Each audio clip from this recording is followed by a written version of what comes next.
Hey, hi everyone. This is Ranmay here, back with your show E-Coffee with Experts. Today we have a very special guest, Miss Alexandra Devine, who is the president of VSG Marketing, a digital marketing agency headquartered out of Tacoma, Washington. And we're really honored to have you over our show today, Alex. Thanks for having me. Thank you. So, before we move forward, I would request you, Alex, to introduce yourself to our audience today, and so that they know more about you before we start discussing about our topic for tonight. Yeah, absolutely. Great to be here, everyone. My name is Alexandra, but I go by Alex. Less formal. I'm the president of VSG Marketing. We've been an agency for 20 years, as mentioned, in the Tacoma, Seattle area, but we work with partners across the globe, really. And recently, as about 32 days ago, on January 1st, 2023, we've been acquired by a larger agency by the name of Spindustry. So together, Spindustry and VSG Marketing provide really digital tech stack creation and all services under the sun agency-wise. We're about 48 to 50 people and kind of navigating that right now. My background is really in traditional marketing strategy with a strong tilt towards tech. So built hundreds of websites with web teams and I'm really entrenched in marketing technology. I'm a CRM consultant on several of the biggest CRMs used across the nation anyway, and have a strong affinity for sales teams and supporting them. So something that VSG does often and what I'm passionate about is creating a bridge and a productive relationship between sales teams and marketing teams and how that you can use data to have the best results. Great.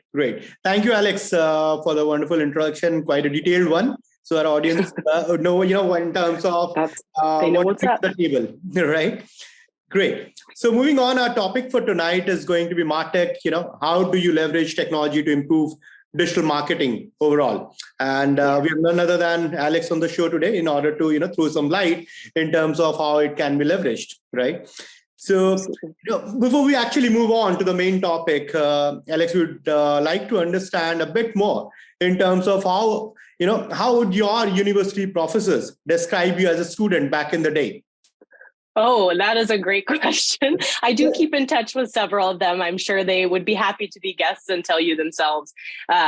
Tenacious, probably, right? So I was raised by small business owners that worked 7 days a week, and at the dinner table we talked business. So I've always kind of considered myself a business owner in that way, and I've thought like one. And I was going to school to get a job. I did a job shadow when I was 16 at a marketing agency, actually, and decided I wanted to be an account manager. So crazy person. At 16, I wanted to be an account manager at a marketing agency. So I went to college. I got done in 3 years. I got a marketing degree and I got a job as an account manager at VSG Marketing. Actually, I started as an intern. So I would say my path is not normal, but I was very determined and kind of knew where I wanted to end up. So my marketing professors who talked to me and encouraged me a great deal and felt that I had leadership skills early on and could present well to a team. And they had a huge hand in teaching me like the fundamentals of marketing and the psychology aspect of, we're sending these messages through technology, but really it's a person who's receiving them. So we have to consider that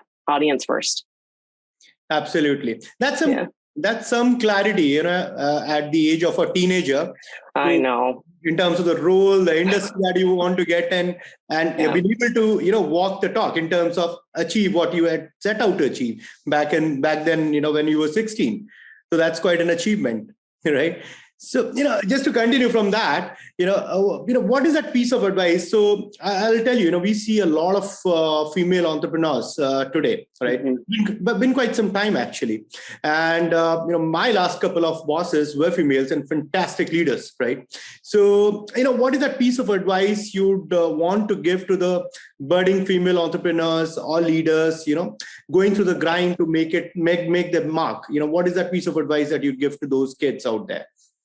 Yeah, I love that question. I'm seeing more and more female leaders, which is wonderful. I'm part of many mentorship programs too, where I executive coach women both older than me and mentor younger than me.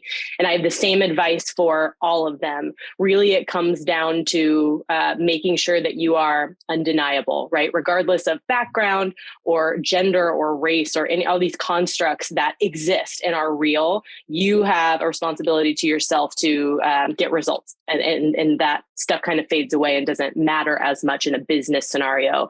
So great kind of tangible example here. I have an executive coach that I work with over here in Gig Harbor. His name is Rick McCurry, and he sent me a list of really tangible takeaways, especially for female entrepreneurs in leadership discussions. When you're discussing what makes a great leader or how you're going to leave your mark, comes down to a couple factors. EQ, so emotional quotient. Can you have tough decisions? Can you chat with people? Can you make connections with them and lead? Do you have financial acumen, right? Like, can you understand and interpret what's necessary for business success and understand how to make that happen? Do you have a bias for action? So can you make tough calls? Can you look at a situation and not be frustrated by it in the moment, but say, okay, what are we going to do about it? Solutions oriented. And then just be unwaveringly focused on customer success. If you have all of those qualities, and women often do, especially in the EQ department, it's something they're naturally gifted at in most areas. You can be a leader. The only thing that stands in your way is your belief that you can be or not. So my advice in a nutshell to women looking to lead in business, become undeniable. And it doesn't matter where you came from, what you look like, or any of that. Brilliant. Very nice to hear that from you. I'm sure, the audience out here, especially the female, youngsters who are trying to make a mark, are going to benefit a lot out of this advice, having that emotional quotient, at the same time having that decision making stint, plus having that financial equation into the entire scheme of things in order to make your business more profitable as well, because that is something that has to be achieved at the end of the day. At the end of the day, that's what they care about on your executive board, ladies. Like, put up results and it won't matter. Correct. Absolutely. What inspires you most, Alex, about modern day marketing? I mean, we'd love to hear about your own marketing journey. You did mention that you're quite clear in terms of the path that you wanted to choose, but how has been the journey so far through the years? And, from an intern to becoming the president at VSG Marketing? Yeah, great question. I think the reason I initially wanted to become an account manager, it's a very weird thing to want to become. It's a tough job. Going back, I don't know. I'm grateful for that foundation, but I don't know that I'd advise many people to go into that role. It's tough. So the reason that was attractive to me is because I felt like a very creative person, right? I was into music and I liked art, and I loved the idea of producing art professionally. That was interesting to me. I also had a psychology background. So why things were attractive to people or what motivated them to make a purchase from a young age was very interesting. The problem is, in my body, I'm not very good at producing art. Like, I'm kind of right in the middle. I can speak with people. I have good business acumen and I understand creativity, but I'm not one to sit at my computer and create art myself. So account management is a perfect, position right in the middle where I get to work with really talented creatives on the web and design side, but then I get to interpret and sell or pitch their ideas to folks in a creative way. And that was symbiotic. So marketing in general has always inspired me because it is using art for commerce. I like commerce and I like art, so perfect marriage. But more so, the more I learned about marketing, data and how it can affect those decisions is what inspires me every single day. So I spent, hours and hours this week fixing like a Salesforce syncing issue between a marketing automation platform. And I love that because of what the data is going to allow this company to do in their marketing. So good mix of granular, how do we get this data in? And that's very like a logistical side of your brain. But what we need to understand on a larger picture is what is this data going to allow us to do from a creative standpoint? And that's pretty cool. Not everyone's wired that way, but I think marketers are in general. Very true. Because, like we were discussing when I was into CRM, pitching to the CTOs, the CXOs of these enterprise level, giants. So making them understand the, value of data and in terms of how you can drive home the results in terms of revenue, in terms of, efficiency, in terms of, your resources being more productive. So all of that, you act as a bridge in terms of what the product or your team is wanting to deliver, and end of the day, what your client is getting. So you're kind of averaging that gap. So it's yeah, so can completely relate to it from that perspective. Great. And as someone who is leading the show at VSG Marketing, what are the key fundamental processes or strategies that you rely upon at specifically when you were promoted as the president of the VSG Marketing, the key important factors that you kind of rely upon in order to drive the marketing output, right? So we are talking about whips and all of that, but what about the factors that you rely upon to drive home that output? Yeah, a great question. And I wonder if it's different for others. I would say this to my clients, and we certainly practice it internally. It's the same concept. Data is king. So I need to have all of the metrics in front of me for business success, like predefined. And then I have to have a dashboard or some mechanism that I'm tracking all of that, because otherwise I don't know if I'm successful, or I can't course correct when I'm not trending correctly. And so for us, that's always a very symbiotic relationship between sales and marketing. And we share that transparently with the company. So I think where people go wrong is at a C-suite level. They make decisions about what their sales goals are. And even if they're great sales goals, if we don't educate everyone underneath us why we have those sales goals, where we're going as a company, vision setting, and then what the metrics are for success for that. Great example. In 10 years, I want VSG to be a $15 million agency, right? Pie in the sky, 10 years from now. My goal in 3 years then is to be a $10 million agency. And that means this year I need to be a $3 million agency. What is it going to take to do that, right? And what does a metric of success for a $3 million agency? What else about it is successful? So it probably means that they have 70% recurring revenue. Probably means they're retaining their staff. Probably means they're, selling to the perfect client. I don't know. You can come up with scorecard categories. So the way that we do that at VSG, I know you work with a lot of agencies, is EOS, Entrepreneurial Operating System. And that is a great way to both build metrics and then keep the metrics in front of you and keep your entire staff motivated towards those goals. Transparency is key in all of that. So if you have the best goals in the world and it's only in front of leadership, the people doing the work don't have the context that they need to actively contribute to those goals. So if we're all on the same page about where we're going and how we're going to get there, it tends to happen. So long-winded answer there, but I think you have to set goals and metrics for hitting them and then track every day on how you're achieving those things, right? So data is a big part of that. And that could be data coming into your website. How many sales leads are you generating? What type of leads are those? Who's your target market? Or it could be financial information. What are we bringing in what income categories? Who's watching expenses? Can be overwhelming for just one person. So you got to bring the team into it. We got to be all on the same page. Absolutely. One thing which you mentioned, which we also kind of follow religiously in our organization, that in terms of customer retention, you cannot have a leaking bucket.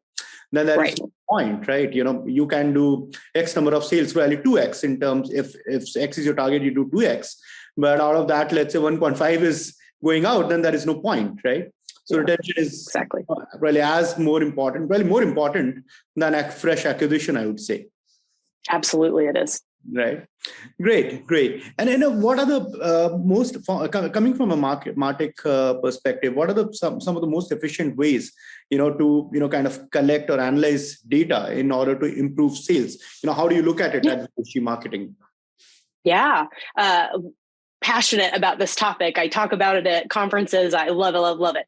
So I think the biggest mistake people make when they gather marketing data and sales data is that they're siloed and they don't talk to one another. So if you're going to do anything else, make sure that your CRM and your marketing automation platform can at least sync together so that both teams have accurate information, because marketing supports sales, and the insights that sales have and give to marketing makes it all better. It's a very, very close relationship. And if you're working in different systems, it's nearly impossible to tell what's working. or plot the customer journey. So I have a couple tools that we use. There's many out there, but we are a HubSpot agency, and then we are also a SharpSpring agency. And the reason we like those two platforms for marketing and sales data is exactly as I mentioned, the CRM and the marketing automation and lead scoring portion of that is together. And you cannot separate them. So my sales team can look at their pipeline and their contacts and see every single marketing touch point or engagement that person has had, so they can have better sales conversations because they have more information and more context. And then as a whole, the marketing team can look at, okay, what sales did we close this month? Are there any patterns? Can we draw any conclusions from that? What were the most visited pages by our prospects? We should probably make more. Like, we got to be having conversations together as a team. And it starts at technology and data gathering. So when we do audits for people, number one thing we find is they either don't have marketing automation at all, and they're just using a CRM like Salesforce, for example. So they don't have a way to send messages out, or they're using a CRM in like MailChimp or Emma or something like that. Great platforms. Mm-hmm. It's not marketing automation. It's not connected with your sales data. And that's key. I'm sure you would agree, and your CRM knowledge, that makes all the difference in the world to have data together. Yeah, absolutely. So from my experience as well, if they're operating in silos, then the journey, if not stitched together, it will not make sense. So while we also sit with CXOs, we help them understand that it's not only that, even if I was into CRM, I used to tell them that only CRM is not going to help you serve the entire purpose. It's never going to be. So probably you can start using my product today, but let's say 6 months, 1 year, 18 months down the line, you are going to call me back, say, Ranmay, hey, it's not doing the job that I expected it to do. Because it's not only about CRM. That's you have to stitch the entire journey together, which might, in that case, you might have to use 4 or 5 tools, and they must be talking to each other in order to, derive the results. So alone, a particular product, or let's say industry specific product, might not help, or, help you to achieve what you set out to achieve. So, very valid point. Coming from the CRM space, I can completely relate to it, right? It's huge. Yeah, for sure. We operate on what we call a concept of single source of truth. We fully realize that technology is not going to be able to, keep your P&L and send invoices out, do your marketing, be a sales CRM. It can't operate every portion of your business. So you're going to have multiple technologies. Completely understand. They at least have to talk to one another, or you have to be able to pull comprehensive reports so that you can make sound business decisions, exactly like we were just talking about. So in a audit situation, we go in and say, okay, what are all your technologies? Can they talk with one another? If not, what do we do about that? And it's like the most foundational place you can start, especially in times of economic uncertainty, I think, right? Like, people are trying to do more with less. Well, your tech spend is a really, really good place to start. Do you have too many technologies that have overlap? Can we condense them? Can we get smarter about this? Great place to start. Correct. Talking about, platforms. So, what platforms do you feel that any business should be using in order to track and analyze the marketing data? Yeah, tough one. There's lots of good technologies out there. As I said, we're a HubSpot and SharpSpring agency. Those are kind of our preference, the way that they're set up, and they have so many API integrations. So you can really do a ton with them.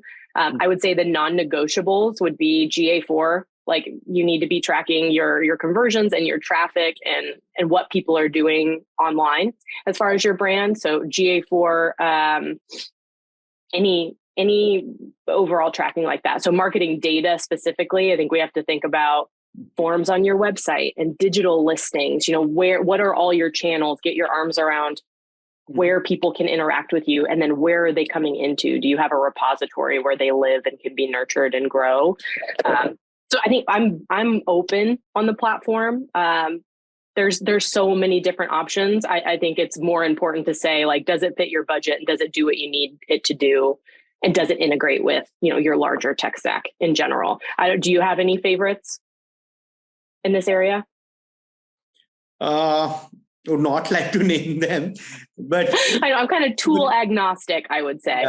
So for me, any particular product, has to be industry agnostic. It cannot be, something like suiting a BFSI will also suit a manufacturing customer of, an education, let's say manufacturing, banking, any product, any given product in their own space or vertical, it should be industry agnostic. There should be open APIs to, kind of get them integrated to whatever, other side products that particular client must be using. For example, in a BFSI or a bank, there are multiple products which is being used to track the customer journeys. So you cannot only, let's say, have one SFDC and say, you're good to go. No. So there can be multiple range of products, and those has to be industry agnostic. The same product has to be, kind of have those capabilities which can be used across verticals, across industries, across multiple use cases for that matter in a given organization. So I mean, that's my take on it. But SFDC, HubSpot, the major giants which are there, they're quite good products, to be honest. In terms of what I have used, so far. Kind of the best that's out there, and then you adapt it to your use case, exactly as you said. I think the other important thing to consider in your tools is like, how supported are they? Do they have a development team behind them? Are they making updates? And probably most importantly right now, how are they treating customer data, right? With GDPR and all of these changes going on in marketing as far as what can be tracked, how is the leadership, at these companies of these tools you're using, how are they planning to address that? Because as soon as that becomes law in the US, or like, we're going to be in trouble if we're not proactively thinking about it. So any tool that you pick, make sure they're thinking about that. It started 2 years ago. There's something I appreciate about the platforms we use is they've been GDPR compliant for years. And so we don't have to scramble, as these changes come out on the iOS and all that stuff. Right. Very specific things in terms of where is your customer data residing, right? Where the cloud centers for that particular, product or application. And, one also important thing, Alex, is, any particular product or application or software, them having that, app developer platform wherein if any particular organization have a specific need, their developers can interact with the platform and do some sort of customization spaces their requirements as well. So that sort of flexibility, if any particular product is providing, then kind of why not? So that's again something that one might want to look at. You never know, right? Well said. Great. And we are seeing so many new innovations, Alex, in terms of AI, chat GPT, the overall talk about AI, ML being there for some time now, how do you see these innovations, the AI-based predictive analysis change the game for marketing teams, given today's dynamics? How do you see that happening or that evolving, that space evolving in particular? Yeah, it's been fascinating to watch. And I think marketing teams are starting to pick up on how AI can help them and will continue to do so. So I see AI becoming more and more prevalent in the marketing space, certainly. And what I hope will happen is that sales teams will start using it as well.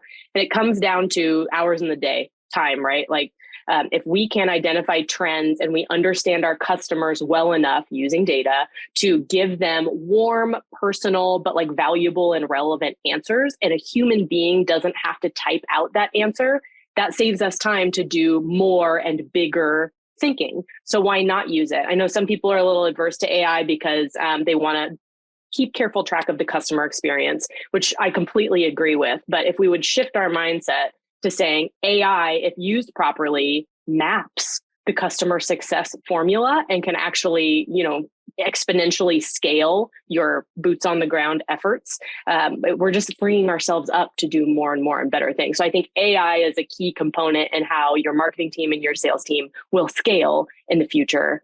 And we need to start collecting data right now because it takes quite a while for AI algorithms, right, to truly learn your customers, and you're going to have to make adjustments for your business. And so if it's something you're thinking about, I would say start now, plot that out and use it because it's only going to get better. I think especially with development, knowledge enhancing, and just more data being entered into these systems. every single day. The insights they give are incredible. So I'm big pro AI when used correctly. Like a human needs to use AI and train it to do what it needs to do. It can't be left to its own devices, but I'm pro in general.